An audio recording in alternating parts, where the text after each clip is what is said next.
누가복음 22장 말씀을 중심으로 기도가 습관이 되게 하자라는 제목으로 함께 은혜를 나누고자 합니다. 오늘 우리가 읽은 본문 말씀은 예수님께서 감람산에서 기도하시는 장면입니다. 이 감람산은 예루살렘 동쪽, 예루살렘에서 여리고로 넘어가는 그 동쪽에 있는 그런 나지막한 산입니다. 그런데 감람산이라고 하는 이름은 그대로 감람나무, 우리 감람나무는 우리에게 잘 피부로 안 와닿죠, 그죠? 그런데 우리에게 익숙한 것은 올리브나무 아시죠, 그죠? 나무는 잘 몰라도 올리브 열매는 우리 알지 않습니까, 그죠? 여러분, 우리가 김치를 먹듯이 유럽 사람들은 하루에 올리브를 9알 이상, 아침 3알, 점심 3알, 저녁 3알, 그 사람들은 그것을 이렇게 뭐라 그럴까요? 우리 장아찌처럼 이렇게 담가서 그것을 이제 빵이나 그것을 이제 반찬으로 이렇게 주로 먹는 것이, 그래서 올리브는 기름을 가지고 이렇게 식용으로도 쓰고 또 집에서 이렇게 불을 켜는 데도 쓰고 하는 아주 굉장히 요긴하고 아주 신이 내린 아주 특별한 선물이라고 하는데, 이 감람산은 이 감람나무, 즉 올리브나무가 많아서 그 산을 감람산이라 이렇게 이름을 붙였습니다.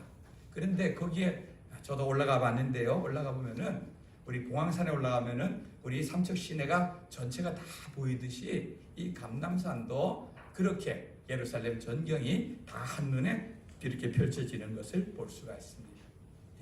지금도 예수님이 기도하신 그 감람산, 그 겟세마네 동산이라고 여겨지는 곳에 가보면은 1000년 이상 먹은, 혹 어떤 사람들은 좀 뻥을 쳐서 예수님이 하시던 기도를 그들도 들었다 할 정도로 오래된, 한 1000년에서 2000년 정도 되어지는 이런 아주 아름드리 되는 이 올리브 나무들이 여러 그루가 있는 것을 볼 수가 있습니다. 오늘 이 감람산을 기도하신 예수님의 기도는 이렇게 시작됩니다. 39절 말씀을 한번 같이 읽어봅니다. 시작. 예수께서 나가사 습관을 따라 감람산에 가심에 제자들도 따라갔더니. 아멘. 여기 보면 예수님이 감람산에 가신 것이 뭐라고요? 습관이었다, 이렇게 말하고 있어요. 습관이었다. 제자들도 예수님이 감람산에 가시는 것을, 습관을 따라 가시는 것을 알고 따라간 겁니다. 한마디로 예수님이 감람산에 뭐 하러 갔을까요?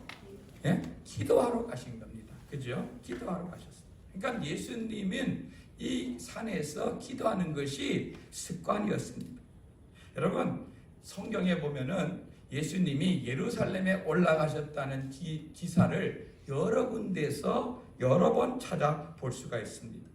그런데 저는요, 아무리 성경을 봐도 예수님이 예루살렘에 머무셨다, 예루살렘에 주무셨다 하는 기록은 한 번도 본 일이 없습니다.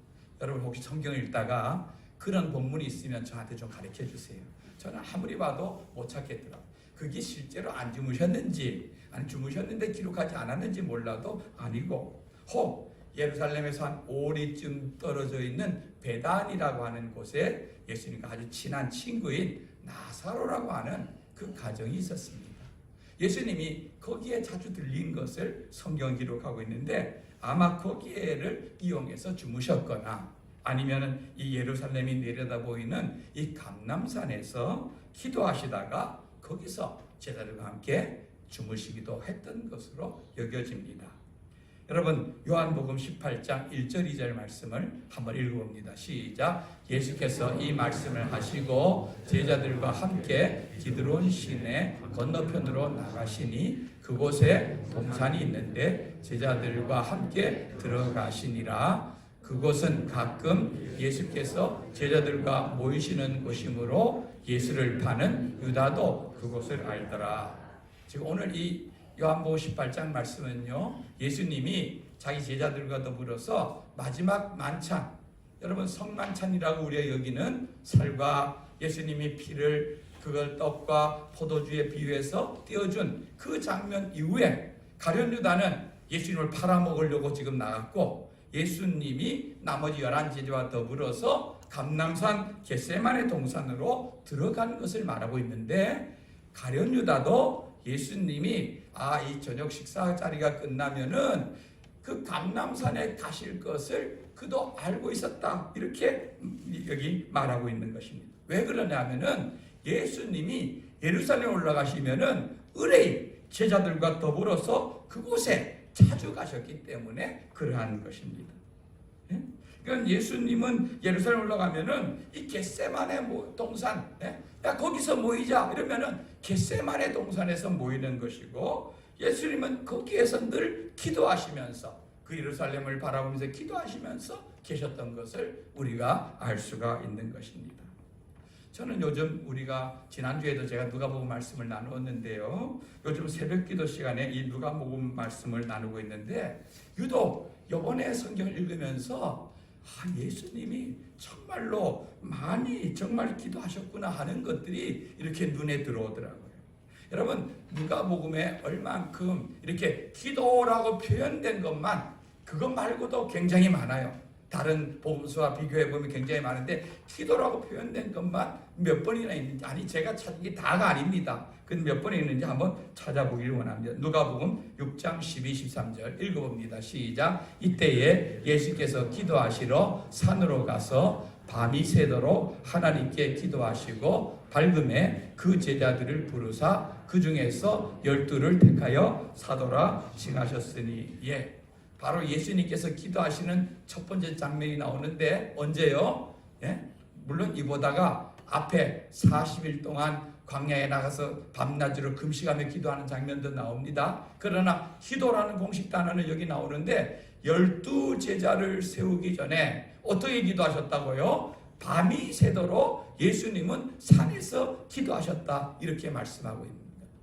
정말 중요한 예수님의 12명의 제자를 부르는 이 일을 위해서 밤새도록 하나님께 기도하고 나서 그들을 불러서 그 가운데 12명을 불러서 자기 제자로 이렇게 임명을 한 것을 알 수가 있죠. 누가복음 9장 18절 말씀 한번 읽어봅니다. 시작. 예수께서 따로 기도하실 때에 제자들이 주와 함께 있더니 물어 이르시되 무리가 나를 누구라고 하느냐. 여기 보면 예수께서 따로 기도하실 때에 이렇게 말하고 있습니다. 이 말은 뭐냐면은 예수님 주변에는 늘 병든 사람, 귀신 들린 사람, 예수님을 추종하는 사람들이 몰려들었는데, 예수님이 그 많은 무리들과 함께 있는 시간을 떼어서 그곳에서 벗어나서 제자들과 더불어서 따로 기도하기 위해서 시간을 가졌다는 것이. 여기가 이게 이스라엘 경내에 있으면은 늘 찾아오니까 이제 제자들과 더불어 몰래 이스라엘 경내를 벗어나서 다른 지역에 가셔서 예수님이 기도하시는 장면을 볼 수가 있는 것이죠. 그러니까 예수님은 자기 어떤 삶 속에서, 생애 속에서 기도를 하기 위해서 따로 일정한 시간을 떼어서 기도할 만큼 기도는 예수님께 중요한 것이고, 그리고 그때 예수님이 제자들에게 묻는 질문이 뭡니까? 너희 세상 사람들은 무리가 나를 누구라 하느냐, 그 다음에 너희는 나를 누구라고 하느냐, 이 질문을 던지는 것을 볼 수가 있습니다. 그러면서 내가 앞으로 예루살렘에 올라가서 내가 장로들과 대제장에게 넘기를 받아서 내가 죽고 3일 만에 부활하리라는 예수님의 구속사역을 이때부터 제자들에게 가르치기 시작하는 것을 알 수가 있습니다. 여러분, 중요한 것은 예수님이 중요한 일을 앞두고 따로 시간을 내어서 기도를 하셨다는 것입니다. 또 누가복음 9장 28절 말씀 읽어봅니다. 시작. 이 말씀을 하신 후 8일쯤 되어 예수께서 베드로와 요한과 야고보를 데리고 기도하시러 산에 올라가사.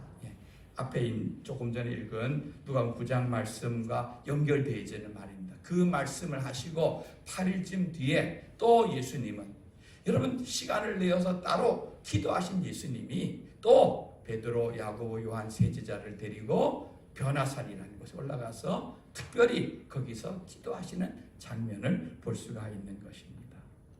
여러분, 이렇게 예수님의 생애 속에서, 예수님의 생애 속에서 기도는 가끔 하는 일이 아니라 예수님의 습관이었던 것을 볼 수가 있습니다. 여러분, 모든 사람은 습관이 있습니다. 습관이란 말은 우리가 오랜 시간 동안 같은 행동을 반복하면서 만들어지는 것이 습관입니다. 여러분도 습관이 있죠, 그죠? 습관이 있죠. 어떤 습관들이 있습니까? 근데 사실 우리들의 삶을 가만히 보면은요, 대부분의 사람들이 모든 습관들이 모여서 그것이 우리들의 일상이 되어지는 것입니다. 여러분, 한 주간의 생활 패턴을 한번 가만히 보십시오. 직장 생활하는 사람들은 아침에 일어나서 아침 먹고 직장 출근하고 저녁에 퇴근해서 또 저녁에 시간을 보내는 것도 뭐 자기 어떤 특별한 습관이 있는 것입니다. 루틴이라고 그러죠. 그죠? 어떤 스케줄이 있는 것이죠. 그 스케줄을 따라서 보통 움직입니다. 대부분의 사람들이 다 그렇습니다. 뭐 자기에게 주어진 습관과 그 모든 것. 그런데 습관이라는 것이 반드시 좋은 것만 있는 것 아니죠. 좋은 습관도 있고 나쁜 습관도 있습니다. 제가 지난주 말씀드린 대로 예를 들어 곡식은요. 곡식이 그게 봄에 씨를 뿌려서 가을에 열매가 될 때까지 얼마나 농부가 얼마나 수고를 많이 합니까? 그죠? 거기다가 거름을 주고 또 비료를 주고 병충해를 잡아주고 가꾸고 물을 주고 이렇게 해도 열매가 제대로 맺을까 말까 이렇게 한데, 잡초라는 것은요, 이건 캐도 씨를 안 뿌려도 어쩌면 그렇게 잘 나고 어떻게 그렇게 잘 자라고 하는지 모르듯이, 여러분, 이 좋은 습관은요 정말로 길들이려면은 굉장히 힘이 드는 것을 알 수가 있습니다. 근데 나쁜 습관이 있죠. 어떤 습관이 나쁜 습관입니까?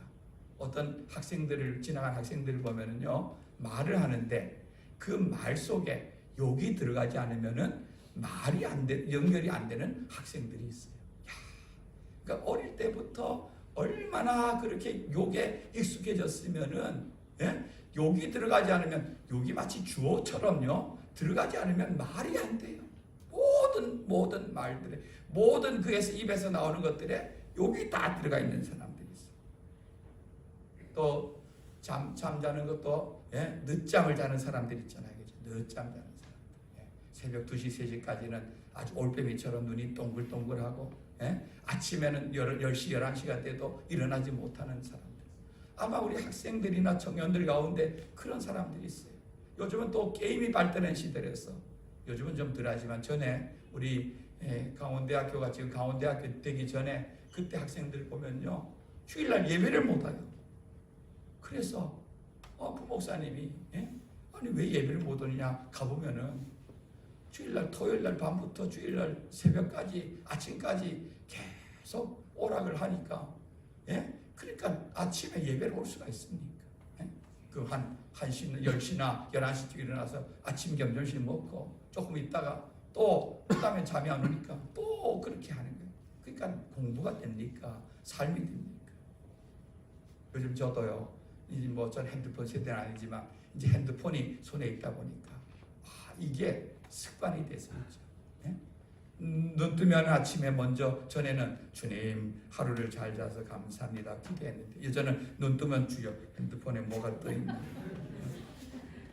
저만 그렇습니까? 저만 그렇습니다. 근데 정말 이 습관이라는 것은, 좋은 것은 정말 자리 잡기 힘든데 나쁜 것은 어떻게 그렇게 잘 우리 가운데 와서 자리 잘 잡는, 마치 잡초처럼, 그죠? 제가 한번 서울에 가서 지하철을 탄 적이 있습니다.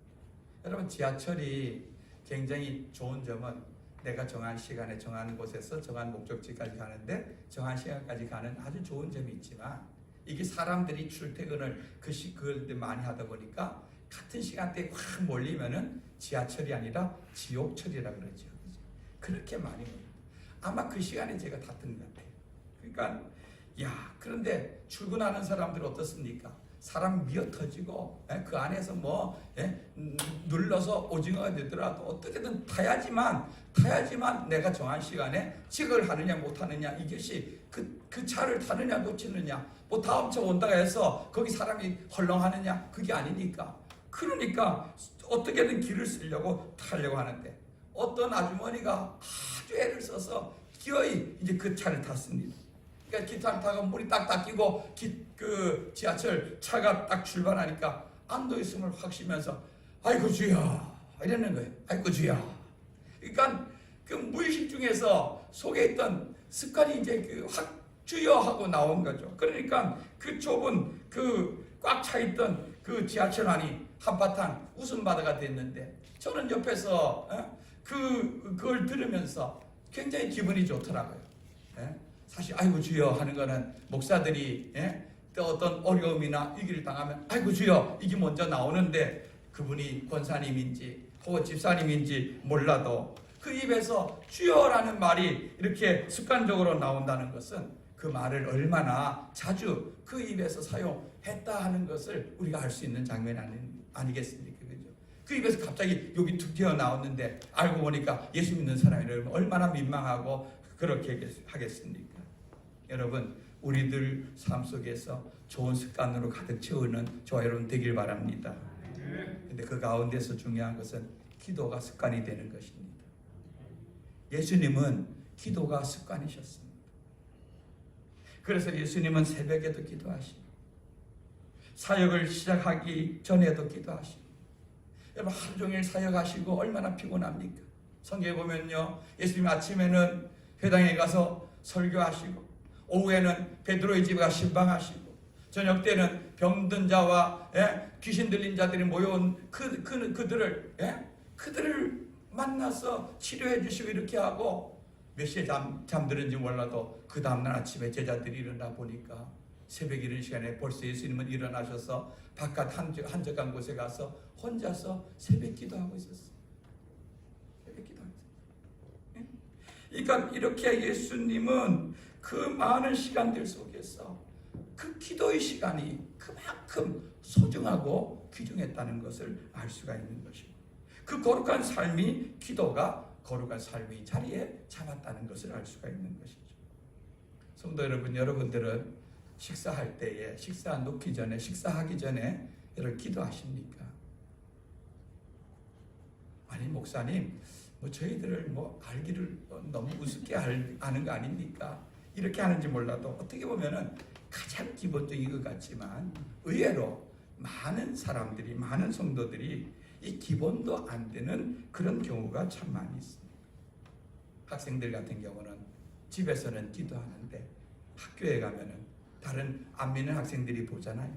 또 보면은 그냥 봅니까? 놀리기도 하고 눈 감고 기도하는 순간에 도시락이 다른 데로 옮겨가기도 하고 군대에서도 그런 일이 있습니다.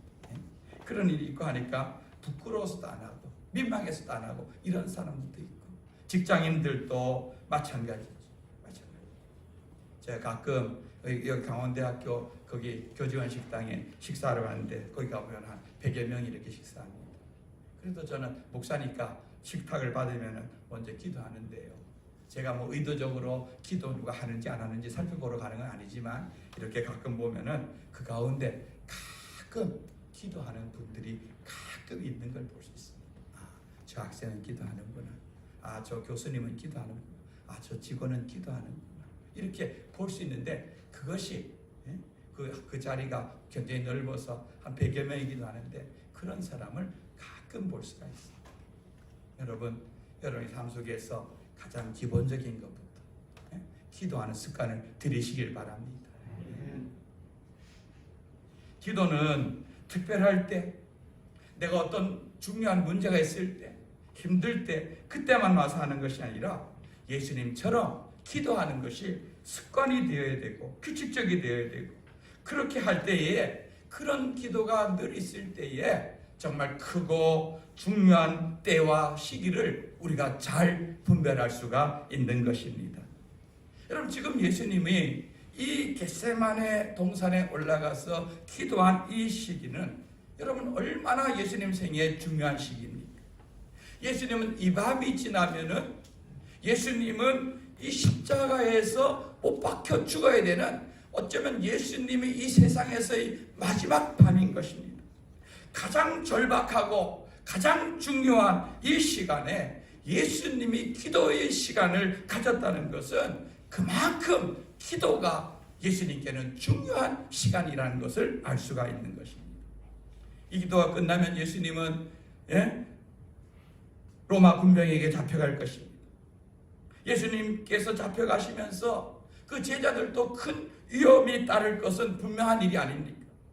그러니까 제자들도 예수님처럼 영적으로 기도하여서 무정해야 되는 때인데, 그런데 예수님은 늘 기도하셨던 분이기 때문에 지금 이 시간이 얼마나 중요한 시기인지, 어느 때보다도 끼어서 기도해야 될 시기인지 알고 계셨던 것입니다. 그래서 제자들을 데리고 그 기도의 자리로 가셔서 그들에게 기도하기를 원했지만, 문제는 제자들은 그 중요성을 아무도 몰랐다는 것입니다. 오늘 본문을 보면은 제자들은 잠을 자고 있다가 예수님이 책망을 받는 장면이 나옵니다. 오늘 우리가 읽은 본문은 누가복음인데요. 이 누가복음과 똑같은 겟세마네 동산에서 기도하시는 본문을 다루고 있는 마태와 마가복음을 보면은 예수님께서 잠자고 있는 그 제자들을 3번이나 찾아오셔서 그들을 깨우며 책망하시는 장면이 있습니다. 마가복음 14장 38절 말씀 같이 한번 읽어봅니다. 시작. 시험에 들지 않게 깨어있어 기도하라. 마음에는 온이로되 육신이 약하도다. 여러분, 이 잠자고 있는 자꾸 잠자는 이 제자들이 예수님 보시기에 얼마나 안타깝습니까? 그래서 너희들 그렇게 잠만 자다가는 시험 들기 딱 쉽다. 시험 들기 딱 쉽다. 그러니 너희들 지금 깨어서 기도해야 된다. 깨어서 기도하지 않으면 너희들 시험 들고 너희들 어려움 당할 것이다. 예수님은 그걸 알기 때문에 그들을 계속 채촉하지만 제자들은 육신도 피곤하고 중요성도 모르고 이러니까 자꾸 잠이 들었던 것입니다. 날마다 규칙적인 기도를 깨어서 하는 사람은요, 그런 시기를 분별할 줄 아는 지혜가 있는 것입니다. 한마디로 지금이 영적인 승부처구나 하는 것을 안다는 것입니다. 그래서 언제 가장 집중적으로 기도해야 될지를 아는 것입니다. 그런데 날마다 규칙적인 기도를 하지 않으면은요, 그런 때와 그런 시기를 분별할 능력을 갖지를 못하는 것입니다. 정말 기도가 필요한데, 정말 기도해야 되는데 그 시기를 갖지 못하는 것입니다.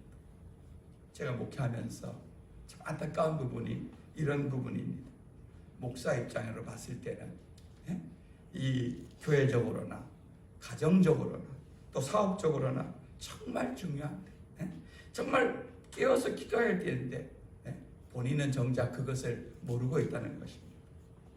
그래서 그런 기도를 안 하는 모습을 보면 정말 안타까운 마음이 참 많습니다. 옆에서 봐도 지금이 진짜 중요한 때인데 그 크고 중요한 일을 앞에 놓고 어느 때보다도 깨어서 기도해야 되는 것이 보이는데 본인은 그때와 시기의 중요성을 모르고 기도 안 하다가 결국은 잘못된 결정을 내리고 시행착오에 빠지고 제자들처럼 예수님 부인하고 도망가고 이러는 결과를 가져오게 되는 것입니다. 여러분, 우리나라에도요, 장로님들 가운데서 우리나라 어떤 중요한 직책을 맡아서 이렇게 쓰임받은 장로님들도 계시고 자기 사업을 성공해서 쓰임받은 장로님도 계시고, 그런 장로님들의 제가 책을 읽으면서 공통적으로 느낀 것이 있습니다. 뭐냐면은 이분들은 사업을 하면서 혹은 어떤 나라의 중요한 일들을 하면서 그 중요한 결정을 할 때는 반드시 기도하면서 결정한다. 기도하면서 결정한다. 여러분, 그분들도 이유가 없겠습니까? 네? 그러나 기도하면서 나아가는 그 길 속에는 그런 위기를 넘어서 이길 수 있는 힘이 있더라는 것을 볼 수가 있습니다. 수많은 그런 선진들이, 믿음의 사람들이 자기들의 인생의 많은 위기를 그렇게 기도하면서 겪고 그렇게 크게 성공하게 하신 하나님을 찬송하는 것을 여러 그런 책을 통해서 저는 보았던 것입니다. 사실 저는 목사가 되면서 제일 내가 평생 동안 새벽 기도해야 되는데 이거 어떻게 할 수 있습니까? 그게 제일 걱정이었어요. 사실 원래 신대원 다니면은요, 기숙사에 자면은 새벽 기도가 있는데 저는 거의 못 나갔어요. 그만큼 저는 기도에 대한 이 습관이 안 돼 있는 그런 사람이었어요. 그런데 이게 한 30년 정도 하다 보니까 이제는 습관이 되어서 그 시간쯤 되면은 벨이 울리기도 전에, 물론 알람이 울리기도 전에 벌써 이제 정신적으로 깨고 눈이 떠지는 것을 알 수가 있습니다. 여러분, 습관을 들이기 어려워서 그렇지요. 좋은 습관을 들여놓으면은 평생 동안 우리의 큰 자산이 될 줄로 믿습니다. 제가 바라기는 예수님처럼 기도가 우리 삶의 거룩한 습관으로 자리 잡아서 불규칙적으로 특별한 일이 있을 때 나와서 하는 기도가 아니라 예수님처럼 거룩한 습관으로 자리 잡아서 날마다 규칙적으로 하나님 앞에 나와 기도함으로 말미암아 때와 시기를 분별할 줄 아는 그런 지혜가 있기를 주님의 이름으로 축원드립니다. 또 기도가 규칙적인 습관이 되어야 되는 이유는요, 이런 기도 없이는요 하나님의 뜻을 알아도 하나님의 뜻에 순종할 힘이 없기 때문에 그러한 것입니다. 여러분, 예수님은 지금 이 밤에 기도할 때에 내일 자기에게 임하는 하나님의 뜻이 뭔지를 알고 있었습니다. 하나님의 뜻이 뭡니까? 오늘 성경 말씀에 보면은 42절에 보면 아버지여 만일 아버지의 뜻이거든 이 잔을 내게서 옮기시옵소서. 아버지의 뜻이 뭡니까? 이 잔이 뭘 말합니까? 여기서 말하는 예수님의 이 잔은 십자가를 말하는 것입니다. 하나님, 아버지 뜻이거든 이 잔을 내게 옮겨주옵소서. 하나님이 원하시면은 십자가 지는 일 하지 않고 인류를 구원할 다른 방법이 없습니까? 왜냐하면 예수님은 우리가 똑같은 육체를 가진 자로서 십자가가 너무나 고통스럽고 수치스러운 것이기 때문에 그거 말고 다른 길이 없습니까? 하고 하나님께 기도하는 것을 알 수가 있습니다. 그러니까 예수님도 하나님의 뜻을 알지만 그것을 순종할 만한 그런 자신이 없으니까 그 문제를 하나님 앞에 내어놓고 기도하는 겁니다. 이 잔을 내게 옮겨주시옵소서. 그런데 기도가 어떻게 됩니까? 그러나 내 원대로 마시옵고 아버지 원대로 되길 원합니다. 나의 원은 십자가 안 지는 건데 이 잔을 마시지 않는 건데 아버지 원이 십자가를 지는 거면은 나를 쳐서 아버지 뜻에 순종하는 자가 되게 해달라는 것이 예수님의 기도인 것입니다. 여러분, 그렇게 할 때에 하나님께서는 그 잔을 옮겨주신 것이 아니라 그에게 기도할 수 있는, 또 기도를 통해서 순종할 수 있는 힘을 주신 줄 믿으시기 바랍니다. 43절 말씀을 우리 한번 읽겠습니다. 시작. 천사가 하늘로부터 예수께 나타나 힘을 더하다. 예수님이 이날 얼마나 기도했는지, 여기 성경에 보면은 땀이 땅에 떨어져 핏방울 같이 되더라. 얼마나 땀을 흘리면서 정말로 기도했는지, 그런 간절한 기도하는데 천사가 그에게 나타나서 육신의 힘을 돋고 영적인 힘을 도와서 그렇게 하나님의 뜻에 순종할 수 있는 힘을 예수님께 부어주었다는 것을 알 수가 있는 것입니다. 그래서 예수님은 그 십자가의 길을 끝까지 순종해서 걸어갈 수가 있었고 하나님 아버지의 뜻에 순종할 수가 있었던 것입니다.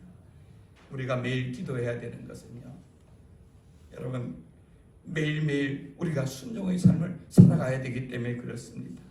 기도 없이는요, 하나님의 뜻이 뭔지를 알면서도 순종할 힘이 그 안에서 우리에게 없는 것입니다. 예수님이 하나님의 뜻을 몰라서 기도했던 것이 아니라 순종할 수 있는 힘을 하나님부터 공급받기 위해서 이 밤에 기도했던 것을 알 수가 있습니다.